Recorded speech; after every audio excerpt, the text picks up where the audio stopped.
Cláudia, você começa fazendo uma oração? Amém. Senhor, meu Deus e meu Pai, obrigada, Senhor Deus, pela oportunidade, Senhor Deus, que o Senhor está nos dando nessa noite. Que o Senhor abra os nossos ouvidos, que o Senhor, Pai, tire todos os tampões, Pai, que impeçam o entendimento dessa palavra que vai ser ministrada através da Tua filha nessa noite. Abençoa-nos, Senhor Deus, e nos dê um momento, Pai, de comunhão no nome de Jesus. Amém. Amém. Se vocês quiserem em algum momento fazer uma pergunta, pode soltar o microfone de vocês, tá? Vamos lá. Se vocês estiverem com a Bíblia aberta aí hoje, abram em 2 Crônicas 13, nós vamos ler do 14 ao 16. Eu vou ler para vocês aqui. Então Judá olhou, e eis que tinham de pelejar por diante e por detrás. Assim clamaram ao Senhor, e os sacerdotes tocaram as trombetas. E os homens de Judá gritaram, e sucedeu que, gritando os homens de Judá, Deus feriu a Jeroboão e a todo o Israel diante de Abias e de Judá. 16. E os filhos de Israel fugiram de diante de Judá, e Deus os entregou nas mãos de Judá. Amém? Então, o tema de hoje que nós vamos falar é sobre problemas, né? Sobre quando o nosso planejamento sai do controle, quando ele começa a dar errado. E aí, o que nós devemos fazer? O que nós temos feito, na verdade, né? Quanto a isso. E a primeira vamos falar de uma maneira geral aí, sobre o texto em si. Nós lemos um pedaço do texto, o texto é maior que isso. E o contexto da história qual é? O rei Abias, o texto diz que ele era um menino tenro em idade, né? Ou seja, ele era muito novo e também envergonhado, tímido.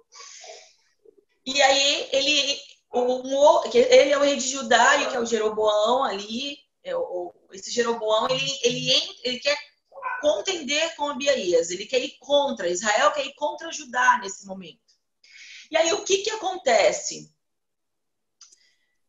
Ele planeja, Abias ele cria um planejamento. Então eu vou pegar 400 homens e vou para a batalha. E quando ele chega lá, com o planejamento que ele fez, que é o que a gente faz, né? Quando a gente tem um problema para resolver, a gente planeja. Como que eu vou fazer?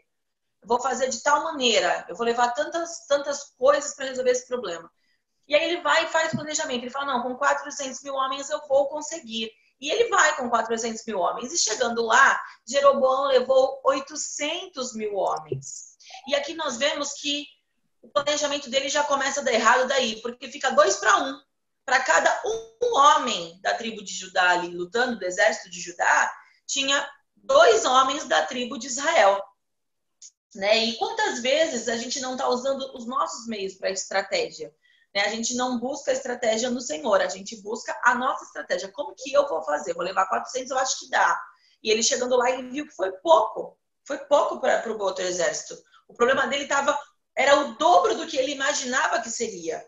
Né? Quantas vezes o nosso problema não está o dobro daquilo que a gente está enxergando, ou daquilo que a gente está enxergando agora. E quando chega lá para resolver, a gente descobre que o problema não era tão pequeno, era maior do que aquilo. E aí ele chegou, ele foi lá e começou a falar. Ele falou, bom, qual é o plano B? Eu não consegui com os 400 homens, então eu vou começar a falar. E ele começa a falar, lembrando o povo das coisas que Deus tinha prometido, das coisas que Deus tinha falado que ia fazer, que tinha prometido para Davi ali. E ele começa a falar do antepassado dele.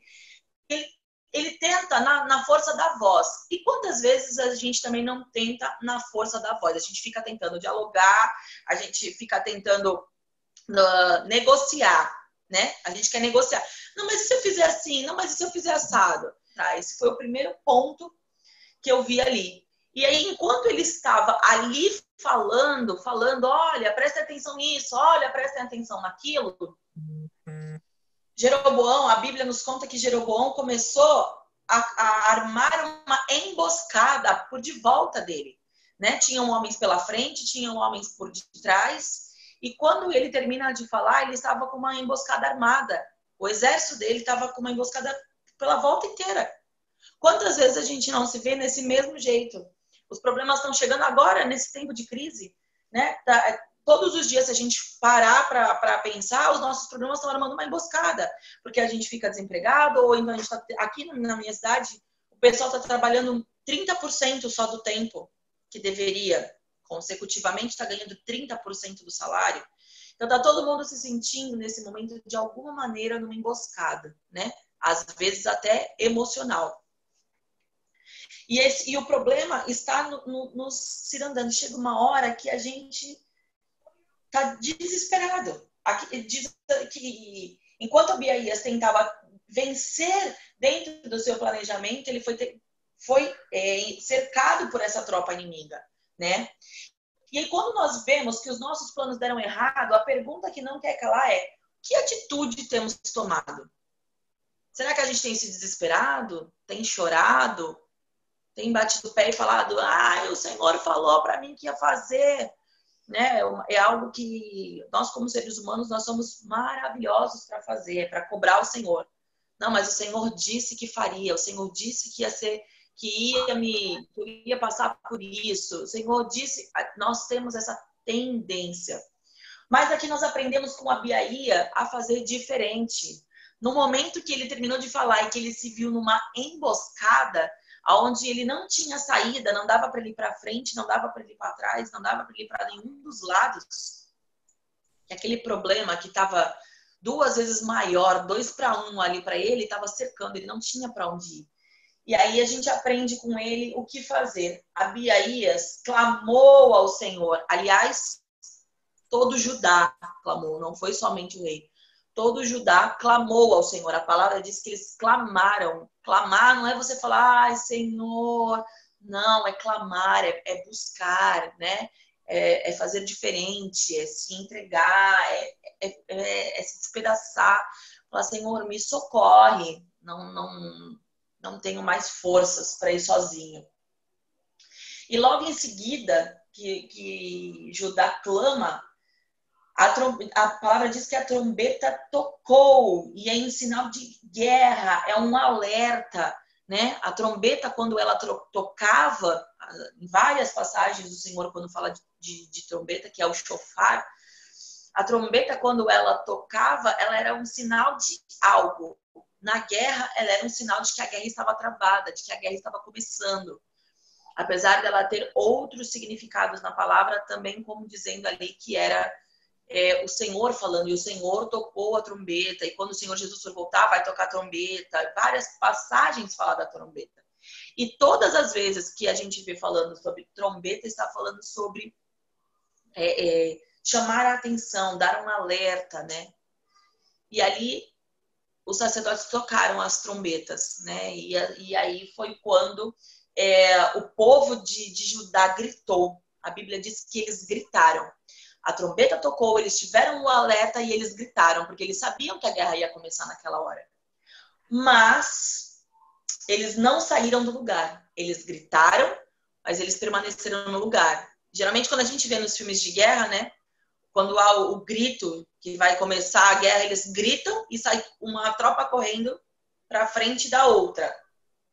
No caso ali deles, eles gritaram, mas eles não saíram do lugar.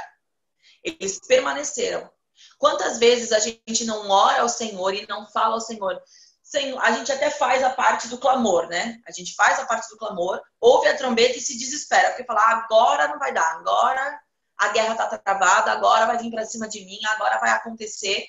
E aí a gente quantas vezes não se desespera, né? E Abiaías não se desesperou, inclusive ele não saiu nem do lugar. E aí no verso mais adiante, no verso 17, se eu não me engano, nós vemos que eles viram Deus abater 500 mil homens. Não diz que o exército abateu 500 mil homens. A palavra diz que o próprio Deus abateu 500 mil homens. E logo abaixo, no versículo 18, explica o porquê que Deus fez isso. Por que Deus abateu esses 500 mil homens? No versículo 18, diz que Deus fez isso porque eles confiaram. E eu achei essa palavra assim, muito forte. Eles confiaram e por isso Deus fez, né? Será que a gente tem confiado? O que é confiar? O que é confiar, Claudinha? Fala um pouco você, que eu tô com fome. Ou com sede. Com fome eu vivo. Confiar é quando a gente deposita 100%, né, a nossa vida na mão do Senhor. Independente do problema, da circunstância que você vem vivendo, da opressão, que muitas vezes é causado por nós. Mas algumas vezes Satanás também se levanta para que a gente seja oprimida, para que a gente realmente venha acuar, ficar acuada, né? E sair muitas vezes da presença do Senhor, ou até mesmo tomar decisões fora do caminho de Deus, fora do propósito do Senhor. Então, uma coisa que eu aprendi é que tudo na nossa vida, nós temos que saber o nosso propósito e o caminho a ser seguido, a decisão a ser tomada, tem que ser 100% envolvida no propósito que o Senhor tem na sua vida. Então, aí também é uma confiança onde você vai crer que o que o Senhor tem para você, o que o Senhor tem contigo, e isso vai nortear as tuas decisões, as tuas escolhas, e isso é você confiar a tua vida na mão do Senhor, acreditar 100% no que Ele tem, no que Ele projetou, na escolha que Ele fez, no momento em que Ele te amou primeiro, em que Ele te trouxe, em que Ele te resgatou para a vida com Ele. Amém. Confiar no Senhor é como uma criança, né? Esses dias eu estava falando com o meu sogro aqui e ele falou assim, o Lucas Bernardo, que é o meu menino do meio, ele falou assim, o Lucas Bernardo tá preocupado se amanhã vai ter leite? Aí ficou aquele cri, cri, cri, cri, né? Ficou eu e meu marido só olhando meu sogro falar e pensando. Ele falou, isso é confiar. Ele dorme tendo certeza que amanhã de manhã vocês vão providenciar o leite dele. Yeah. Ele não deixa de dormir. Ele não tá, ai meu Deus, será que amanhã de manhã eu vou ter leite? Não, ele confia. Ou também quando uma criança se joga na piscina, né? Você já viu? Quando você estende, a criança se joga com tudo, sem saber se você vai conseguir pegá-la ou não, sem ter a noção da profundidade da água, se ela pode perder a vida ou não, ela simplesmente se joga. Sim, é por isso que a Bíblia nos ensina a ser como crianças, né? Nós devemos ser assim com o Pai. E é um exercício diário. A gente não consegue isso do dia para a noite, né? De falar, tá, beleza, então a partir de agora eu vou fazer isso. Não, mas é um exercício diário. Quanto mais a gente faz, quanto mais a gente confia, e aí a gente vê o resultado da confiança, mais a gente consegue fazer, né? Porque a Bíblia diz que sem fé é impossível agradar a Deus. Então, quando a gente não tem fé, ou quando a nossa fé está abalada, eu vejo que a gente acaba ficando como o homem de ânimo dobre, né? Que fala na palavra, se eu não me engano, em Tiago, que fala que o Senhor não pode abençoar o homem de ânimo dobre, que ora está em cima, ora está embaixo. Né? Por quê? Porque a pessoa que está oscilando, ela não está com a fé em dia, ela não está com a fé firme no Senhor. Ela ainda não tem plena convicção e plena certeza, né? E às vezes o Senhor tá... Isso não tá nem na palavra aqui, eu nem sei porque eu entrei nisso, mas o Senhor falou, ministrou meu coração agora, de que às vezes o Senhor tem algo para nos dar e Ele tá segurando tão pela pontinha do dedo, Ele tá querendo soltar. Mas a gente é que bloqueia o Senhor quando duvidamos, quando a gente permite que entre o ponto de interrogação, né, nas nossas vidas. Uhum. Aqui fala o seguinte, quando estamos rodeados por problemas pela frente e por trás, como coisas que já aconteceram, né? Qual tem sido a nossa estratégia? E aí fala sobre a frente, porque a Bíblia ela fala que o exército foi sendo rodeado pela frente e por detrás primeiro. E a frente, o que me levou a pensar, qual os problemas que estão na frente da gente? Né? É o problema que vem no futuro. O problema que está no futuro nos causa ansiedade. Essa crise de ansiedade que está todo mundo tendo, tá absurdo. Né? Com todo mundo que você fala, tá... Ai, mas meu Deus, e se eu for mandado embora? E se o mês que vem? E se... É tanto e se que cria uma ansiedade, e a ansiedade é inimiga da fé. Ela é inimiga, ela acaba com a nossa fé. Quando a gente permite que a ansiedade entre no nosso coração, ela nos desestrutura. E o problema que estava atrás ali dele, quando o exército de Israel foi entrando atrás, o que o Senhor me mostrou é que o que fica para trás, nosso problema que está atrás é aquilo que nos causa depressão. É o contrário, é o excesso de passado, né? O que fica para trás é o que nos causa depressão. Ah, mas aquele dia aconteceu tal coisa, né? E por muitas vezes a depressão e a ansiedade andam juntas, porque a gente fica com medo do futuro, focada no que já aconteceu no passado. Então vamos supor, eu tô com medo, porque o meu marido falou comigo grosso outro dia, então ele vai voltar a falar de novo. E aí eu já tô apavorada de agora. Eu um dia sofri acidente, então se eu passar lá naquele lugar de novo, então significa que eu vou sofrer acidente de novo. Então acaba juntando, né, o nosso problema do passado, que pode nos causar depressão, com o nosso problema do futuro, que pode nos causar ansiedade. E aí isso é algo que a gente precisa criar uma estratégia contra, né? E qual é a nossa estratégia? A nossa estratégia tem que ser igual a de Abiaías. É orar, é clamar, é colocar os pés do Senhor e abrir os nossos ouvidos para que a gente possa ouvir a trombeta do Senhor e assistir de camarote, como Abiaías e Judá todo ali assistiu, né? O Senhor mesmo derrubando 500 mil homens, ou seja, eles foram com 800, né? Tinham 800 mil homens, o outro foi com 400 mil homens. Se o de 800 o Senhor já derrubou 500, um problema que era 2 vezes maior passou a ser menor do que um, né? Porque aí já não era nem mais um para cada um. Ficou 300 para 400 que Abiaías tinha. Então, o Senhor, ele se encarrega e depende muito mais da gente do que dele. Porque eu tenho certeza que dependesse somente de Deus, né? Os problemas seriam resolvidos muito mais facilmente. Mas o Senhor, ele deseja nos treinar, ele deseja nos aperfeiçoar. E Paulo diz em Coríntios, se eu não me engano, que Paulo fala que em 2 Coríntios, que Paulo fala que o Senhor permite espinhos na carne dele para que ele realmente fique fraco, porque é na nossa fraqueza que o Senhor pode aperfeiçoar o poder dele. Então, às vezes é necessário que o Senhor permita que a gente passe por algumas coisas, por alguns problemas, para que o poder do Senhor seja aperfeiçoado em nós, para que a gente não venha imagina, se a gente...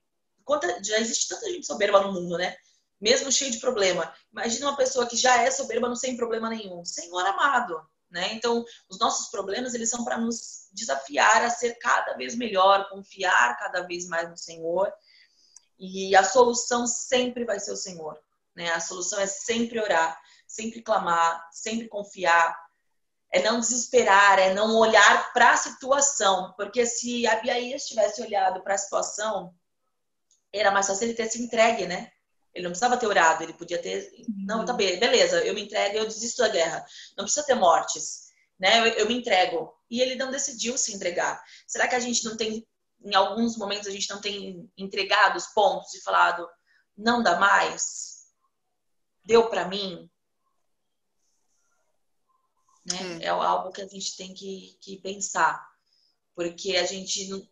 Antes de fazer qualquer coisa, Abiaías clamou. Abiaías, ele foi ao Senhor, ele pediu socorro, o exército gritou, todo mundo orou junto, todo mundo clamou junto, né? E eles tiveram os ouvidos abertos para ouvir a trombeta dos sacerdotes e aguardar que o Senhor lutasse por ele. Então, o Senhor luta as nossas guerras, nós não estamos sozinhas. Nós não temos necessidade de lutar sozinhas com esse Deus que nós servimos, que é um Deus de amor, como disse a Cláudia, que nos amou primeiro. Ele tem prazer em lutar as nossas lutas. E era essa mensagem que eu tinha para deixar para vocês no dia de hoje. Sei que a gente anda com o coração todo mundo meio apertado por tudo que está acontecendo no mundo, né? Não é só no Brasil. E é a palavra que o Senhor tocou meu coração para que falasse para vocês hoje. Que convidem o Senhor para essa guerra, porque quando a gente clama, quando a gente pede socorro, né, nós que somos homens maus, se o nosso filho falar, me socorre, porque tem um amiguinho da rua querendo vir me bater, a gente já não se transforma em um monte de leoa, a gente já sai com E amiguinho que quer te bater. Meu filho, não. Nós somos maus, fazemos isso. Imagina Deus quando vê que tem alguém contra a gente, né? O Senhor se levanta. Se levanta e Ele mesmo destrói o exército inimigo para nos ajudar. Amém? Amém, glória a Deus. E ele começou a ministrar fortemente no destrinchar de Ezequiel 17, à medida que eu fui lendo, né, conforme tanto Crônicas como Ezequiel, como o livro dos profetas, ou até os profetas menores, nós podemos ver sempre os profetas vindo trazer uma mensagem para o povo de Jerusalém, para o povo de Judá, para a nação escolhida do Senhor, né? Porque por muito tempo, aliás, praticamente em toda a história, houve muita rebeldia e houve um comportamento desviado para com o Senhor daquele povo.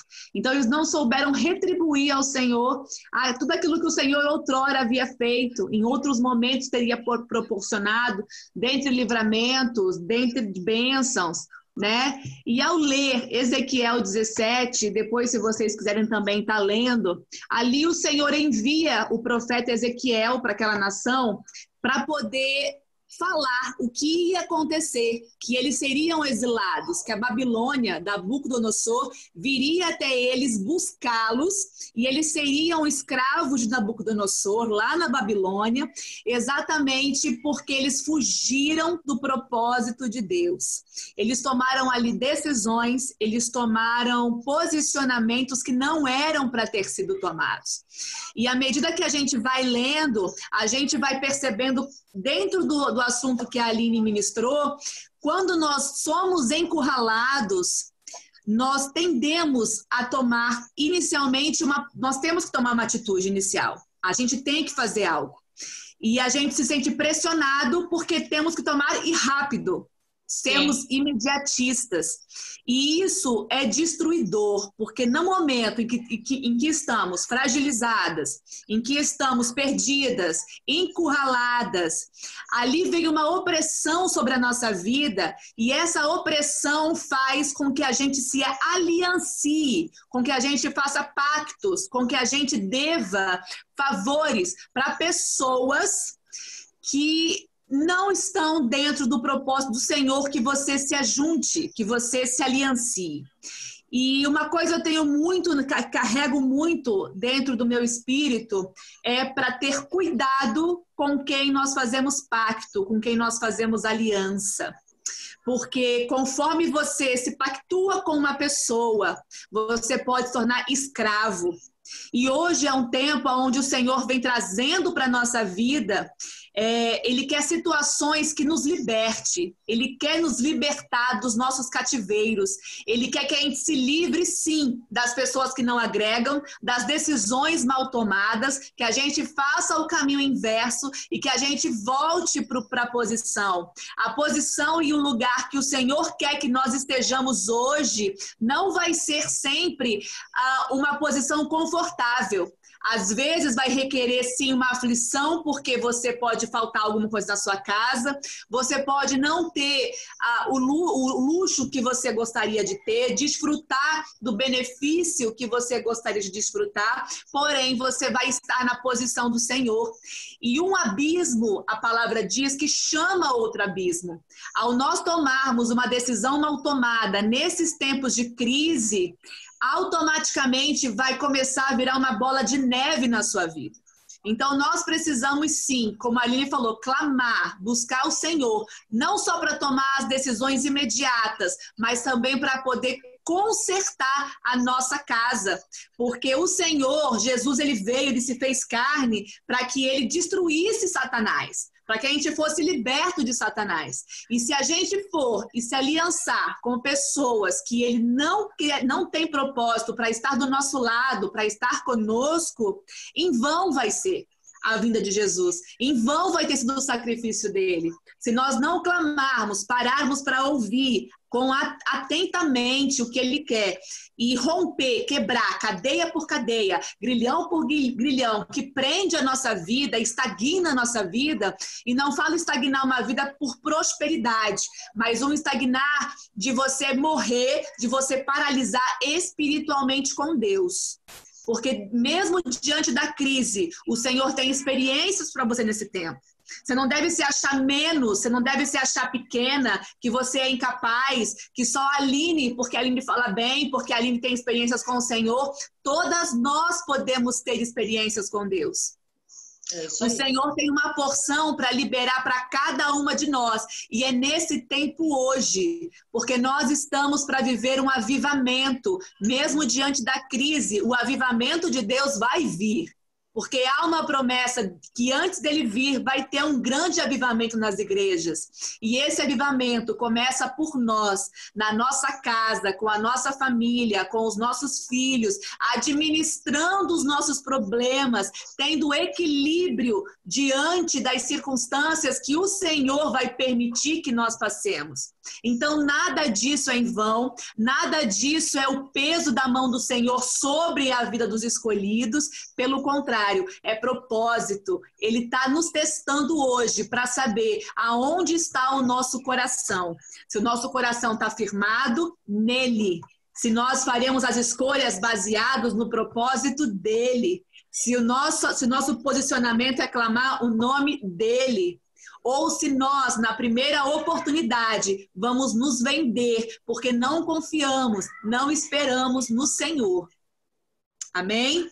Amém. Então, que a gente possa esperar no Senhor e querer saber dele e ter a sensibilidade no espírito para ouvir aquilo que ele quer que nós façamos hoje. Se tiver que cortar aliança, corta aliança. Se tiver que se separar de pessoas que você acha que são benefícios para você, corte. Se você tiver que abrir mão de algo que você guarda há muito tempo, jogue fora.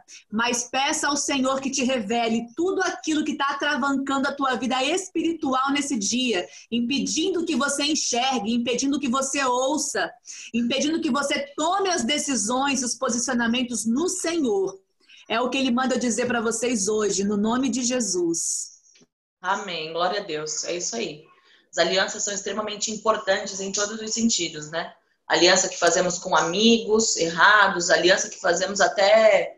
A sociedade é como se fosse um casamento, é uma aliança que a gente faz em tudo que a gente for fazer. Tudo vai ter uma consequência na nossa vida, né? E a gente tem que estar ciente de que tudo aquilo que a gente for fazer não é que o pecado é mais sério, não é tão sério porque você se aliançou com alguém, mas é porque você não teve a responsabilidade e a lealdade com o Senhor em buscar saber o que Ele queria para a sua vida. Sim, e quando não fazemos, o resultado é catastrófico. Sim. Né? É onde trazemos problemas para a nossa vida, por simplesmente não buscar a opinião do Senhor. E nesse tempo é muito importante que a gente busque mesmo, cada dia mais, em todos os sentidos.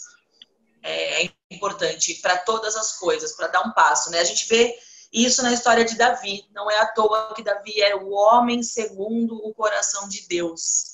Né? O homem que, sabe o que é ser chamado homem segundo o coração de Deus? Ninguém consegue entender o coração de Deus. Davi conseguiu.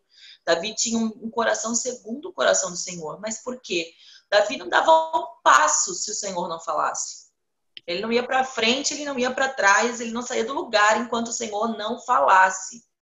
Verdade. E se o Senhor não falasse nada, ele não fazia. Se o Senhor falasse não, ele não fazia. Se o Senhor falasse faça, ele faria na mesma hora.